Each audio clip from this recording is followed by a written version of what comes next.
Welcome students. Students, in the previous class, we were discussing about the impact of Great Depression on USA. There, the German investment and industrial recovery were totally dependent on loan taken from USA, particularly largely from USA. And when this loan which was been given to the US German was withdrawn at that time, it led to the crashing of World Street Exchange. And we had also discussed what was the impact of that. This led to the shutdown of the factories. People lost their job. All of a sudden, people withdrew their share from the market. As a result of this, it caused a lot of problem for the people of USA. The national income of USA fell by half. This was the impact of Great Depression on USA. Students, today we'll discuss how the economic crisis affected the German economy, defects in Weimar Constitution, causes behind the rise of Hitler, Hitler's rise to power, and destruction of democracy. How the economic crisis affected the German economy. Students, the impact of Great Depression, which was there on USA, also it affected the world wide. And German economy also came under the economic crisis, the effect of the economic crisis. And the German economy was the worst hit by the economic crisis. How? By 1932, industrial production in Germany reduced to 40% of the 1929 level. What was the production in the year 1929? It reduced to 40% by 1932. At the same time, because of that, when the production reduced, workers lost their jobs, or they were paid reduced wages. Those workers who were working in those factories during that period of time, they were given reduced wages. Many of the workers, they lost their jobs, and many of them also paid reduced wages. As a result of this, the number of unemployment tossed to an unprecedented 6 million. When the worker lost their job, so many people came under the unemployment category, and it rose to 6 million. And the impact was so high that even on the streets of Germany, you could see men with placards around their neck saying, willing to do any work. Like students, you see how the people, they were holding placards in their hand and saying, willing to do any work. This was the condition of the workers. As the people lost their job, they were on the street and they were holding placards around their neck, and those placards saying, willing to do any work. It means people were in need of work at that time. They can go to any extent, can do any work. That is why they were saying, willing to do any work. You see, the condition of the people sleeping on the line during the Great Depression, the unemployed could not hope either wage or shelter. On winter nights, when they wanted a shelter over their head, they had to pay to sleep like this. You see the condition. People are standing in the queue because of a need of job. And when they were not getting job also, not getting shelter also, they were sleeping like this. This was the image of that particular incident. Unemployed youths played cards or simply sat at street corners or desperately queued at the local employment exchange. Unemployment youth, they were playing cards on the road. Without getting job, what they will do? They certainly sat on the road and particularly started playing cards. And also they were sitting at the corners. And sometimes they were seen to be queued at the local employment exchange. That is because of the deficiency of job. As they were not getting work, this was the condition. As jobs disappeared, the youth took criminal activities. Sometimes, as they were not getting jobs, the youth particularly, they started doing criminal activities, looting the people. These are the ways. So, this was all because of deficiency of job. When the people were not getting job, what they will do? They have adopted such pins. As a result of this, it created deep anxieties and fear in people. Particularly the middle classes, especially salaried employees and pensioners, saw their saving diminish when the currency lost its value. All those people, those who were working in the factories or they were getting salaries, even the pension holders, they also started fearing because their saving started diminishing because of the value of the mark fell. This was having impact on the small businessmen, the self-employed and the retailers because they also suffered as their business got ruined. And particularly this section of the society, they were filled with fear. What fear? Fear of proletarianization. What is that proletarianization? It means it was a fear in the mind of these small businessmen, the self-employed and retailers. They might come to the category of poverty. That is what? To the level of working class. An anxiety of being reduced to the ranks of the working class or still worse condition below them or the unemployed. This was the condition. The small businessmen, the self-employed people and the retailers, they also started fearing of proletarianization. This was the great anxiety among these categories of people. See the image, how the homeless men queuing up for a night shelter in 1923. And all this was the impact of economic crisis which affected Germany also.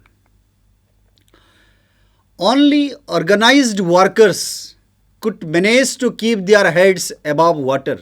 It means there was relax for these people. These people, at least they were not having such fear at it was there in the mind of the small businessmen, people who have lost their business, lost their jobs. This fear was not there in the mind of organized worker.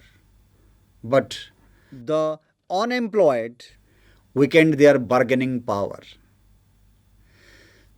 At the same time, it was having effect on the peasants also.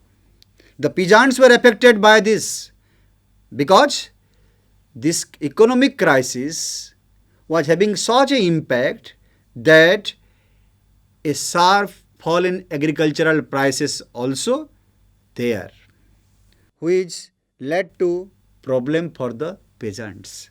They are having production, but the prices fell. Also at the same time, it was having impact on the women also. Women were unable to fill their children's stomach. So in this way, all the categories of people, all sections of the society, they were having anxiety, fear in their mind. This was the economic impact, economic crisis. You see, the political crisis in Germany. Politically too, the Weimar Republic was fragile because the Weimar Constitution had some inherent defects which made it unstable. There were some defects inside the Constitution, and these defects made Weimar Republic unstable. What were those defects? One was proportional representation. What is proportional representation? Proportional representation made achieving a majority to any party a near impossible task, leading to a rule by coalition. It was because of this principle where it made difficult to achieve a majority to any one party a near impossible task. As a result of this, when there was no majority, what is the option? The option is the formation of coalition government. And you know, when there is coalition government, there is instability. This was the impact of this principle of proportional representation. Another defect was Article 48, which gave President the power to impose emergency, suspend civil rights and rule by decree.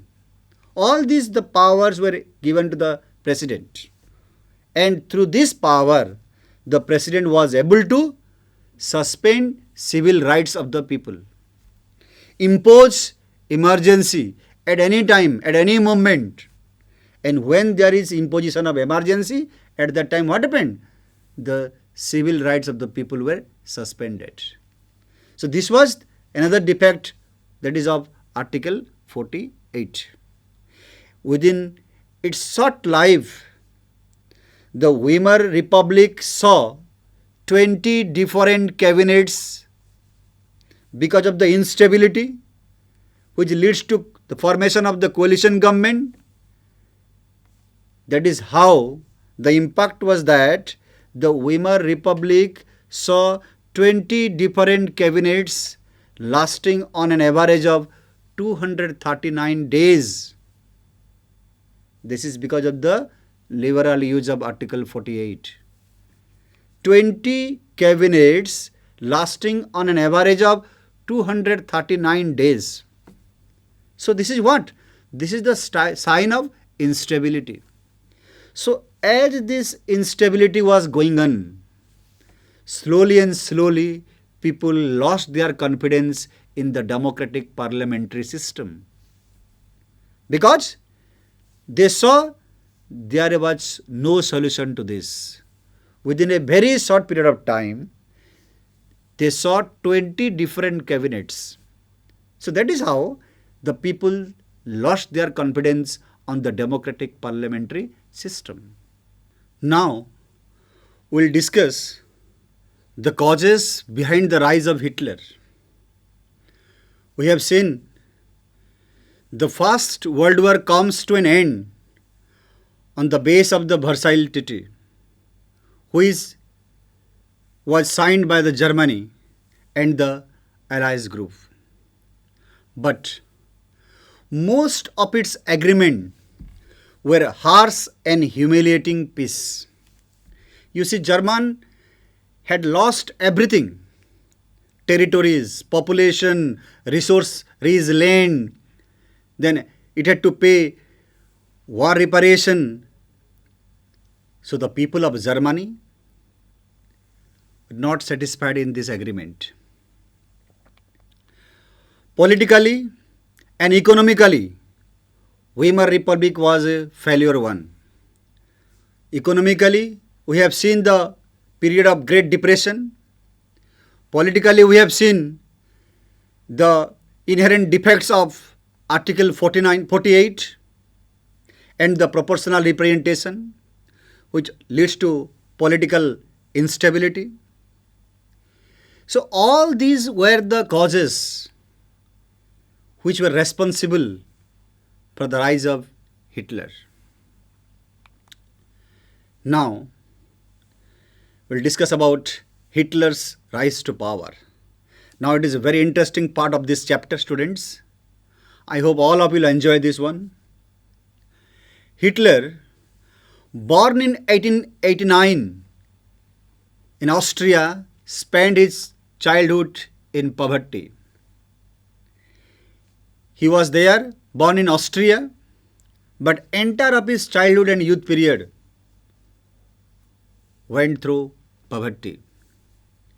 When the First World War broke out, he enrolled for the army, acted as a messenger in the front, and became a corporal and earned medals for his bravery. Due to his activity, participation in the war, his vigorous attitudes displayed by him earned medals, and that was for bravery. The German defeat horrified him, and the Versailles Treaty made him furious. As the Treaty of Versailles was a humiliating peace and always creating a disturbance in the mind of the people, for which the people of Germany had to pay a lot, it also horrified and made Hitler furious.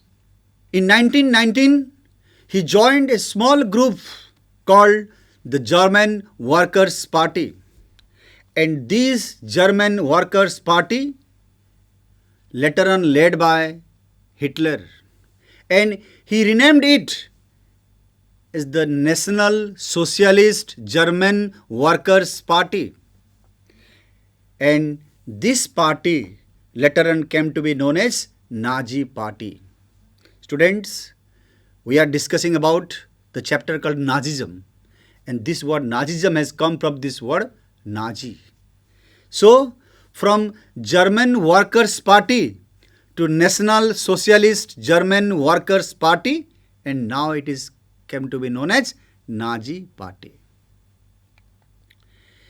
In 1923, Hitler planned to seize control of Bavaria, march to Berlin and capture power. Students, Hitler, from his childhood, he was very ambitious, and particularly the Treaty of Versailles and defeat of World War I made him more furious. It was having a deep impact in the mind of Hitler, and he was always thinking about the country, how he will lead the nation, and it was his plan that later on he seized control over Bavaria, march to Berlin and capture the power. But he failed. It was the initial stage. He was running after his dream, but in the beginning he failed. He was arrested and tried for treason because he was going against the country. So he was arrested, tried for treason, but later on he was released also. The Nazis could not effectively mobilize popular support till the period of 1930. I have told you, in the beginning, they had not got success to mobilize support among the people towards the Nazi party. It was up to the period of 1930. But the situation, which situation? The Great Depression, it gave an opportunity to this party. It was during the Great Depression, Nazism became a mass movement because the leaders, particularly Hitler, highlighted the impact of Great Depression on the people of Germany.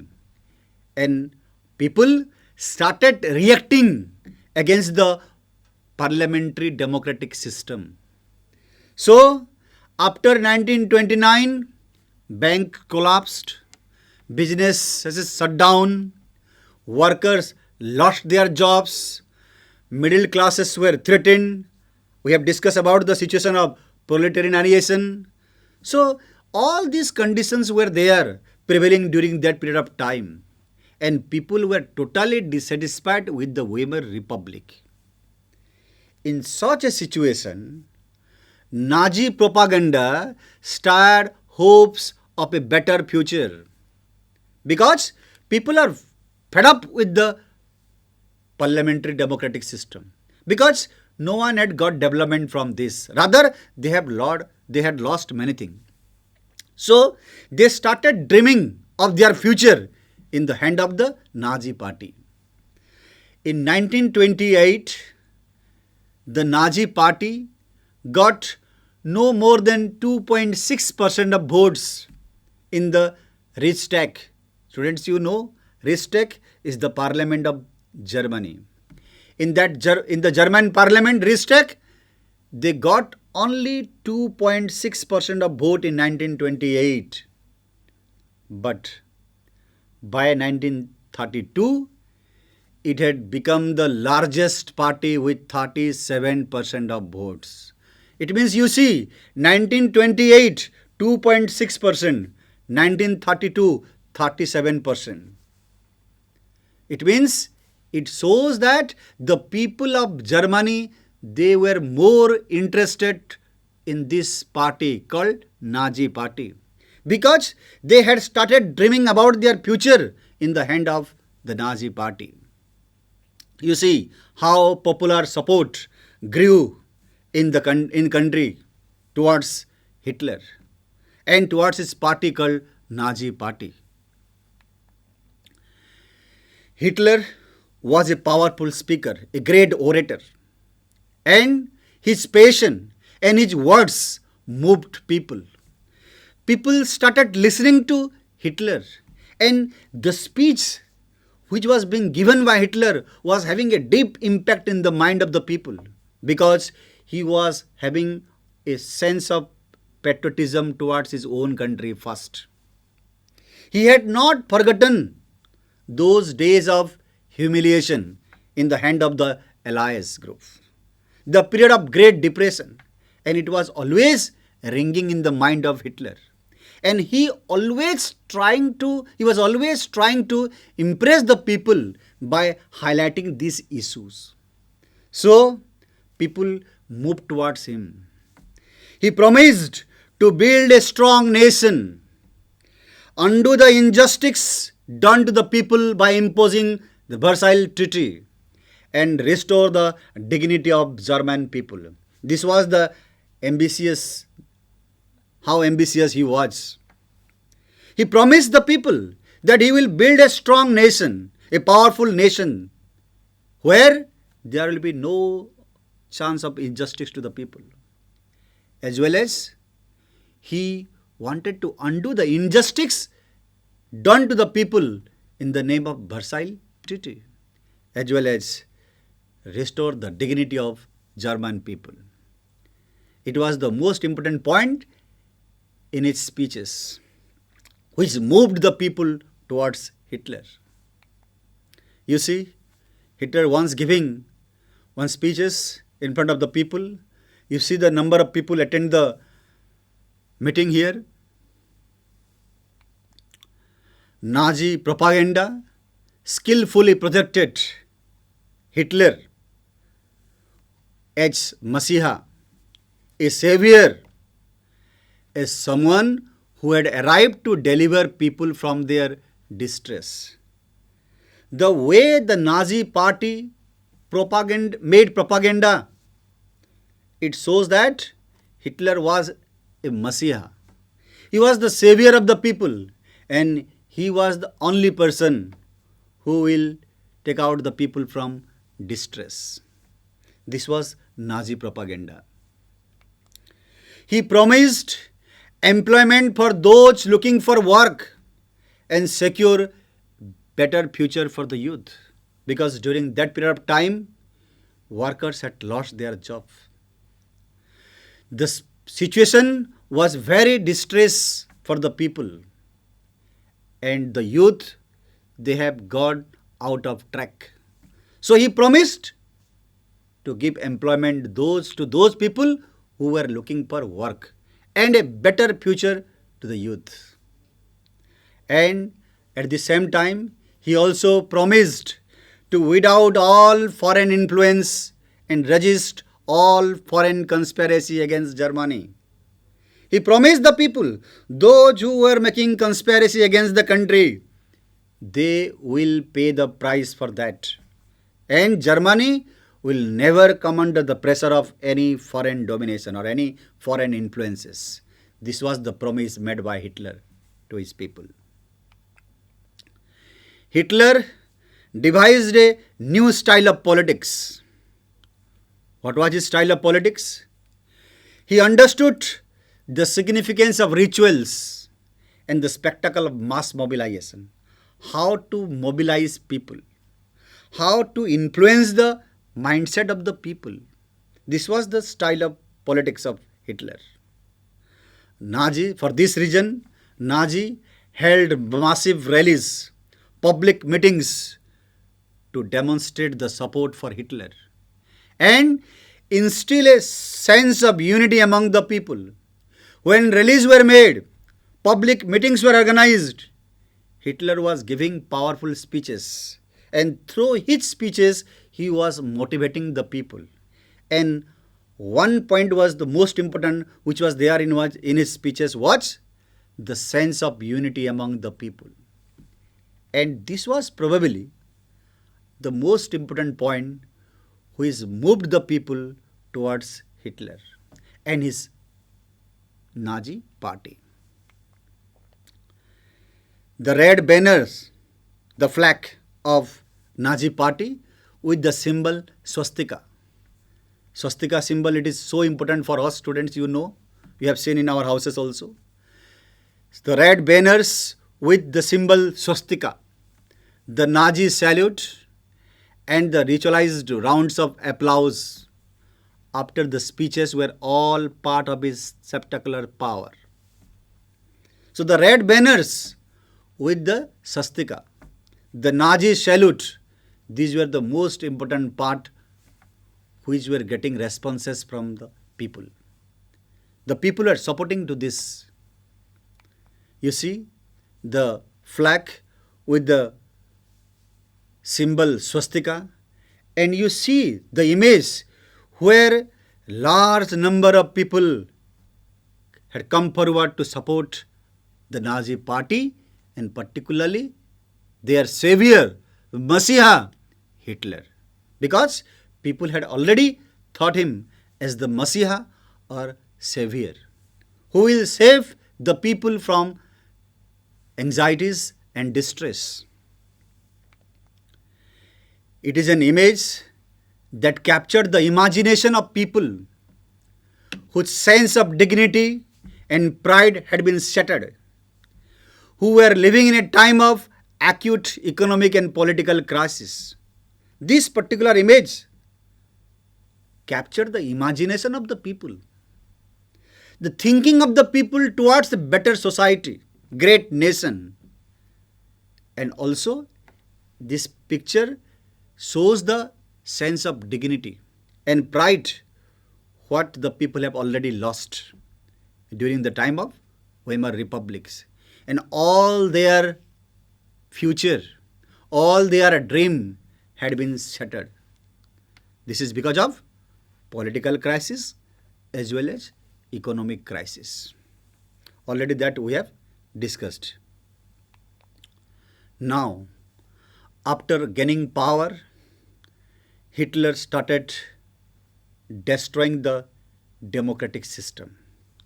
How this system of democracy destroyed, that is what the point of discussion now.